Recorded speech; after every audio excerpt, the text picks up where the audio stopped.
I don't think I've ever showed you my garden, my backyard. So I thought I'd give you a tour this morning. These are potato plants. They're just ornamental.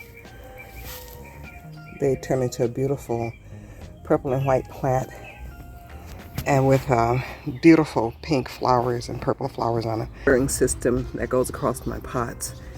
This is strawberries. This is my newly planted corn squash. And this over here is another strawberry. It's got lots of babies coming. This is another acorn. When I planted them, I wasn't sure they would take.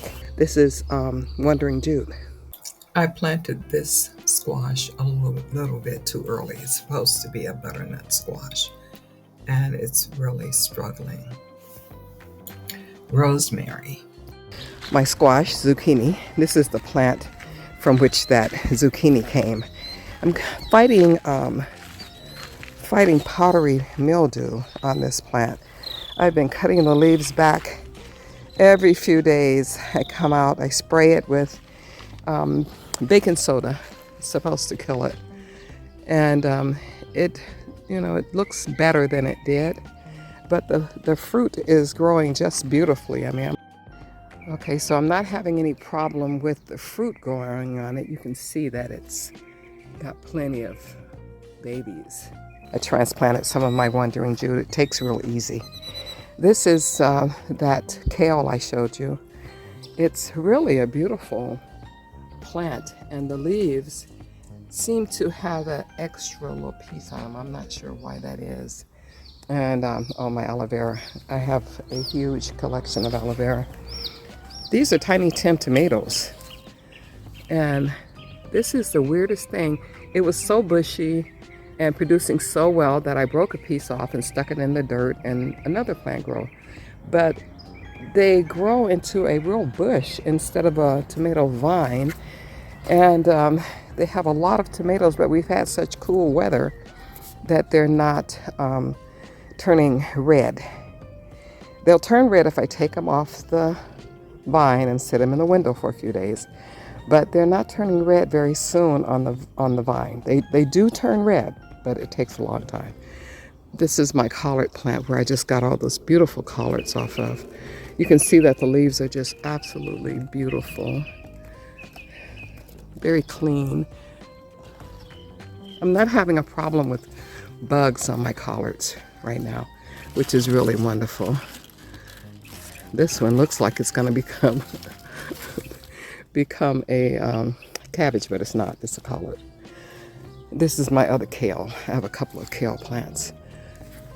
I do like kale. This one blends up really good when you're making a smoothie. And these are my cauliflower, but they went to seed.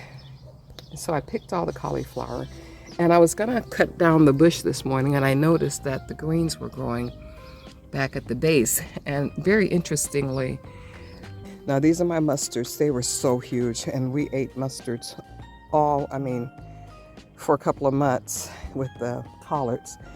And then I started noticing that they were looking very pale, because I didn't really, this is my first time growing mustards, and I didn't know that there were a whole bunch of plants. I thought it was just one. So I pulled up the mustards and discovered that they had produced all these others. So I let them keep growing, and we've been eating those. This is supposed to be a Brussels sprout, but we'll see what happens. I thought I had a Brussels sprout before, and it turned out to be a collard. And this is more mustards. Now, one of my prized possessions, I'm gonna run out of film here, but these are my turnip greens. I'm trying to let them grow, but these are called sunchokes. But we got these off the internet. We saw something on YouTube where people were talking about how they were cooking sunchokes as a survivor food. And I thought, well, with the tariffs and everything going, this is my broccoli, poor little broccoli. It produced broccoli flowerets, those small broccolis, and they're going to seed. I think because for one few weeks, a couple of weeks, it was really hot and the plant bolted. So here's a picture of what the garden looked like in February when it first started out. And the next picture is what it looked like in March and April. And these pictures that follow are pictures of the yield that I was able to get. I've really enjoyed working in the garden, and I'm really enjoying sharing this with you.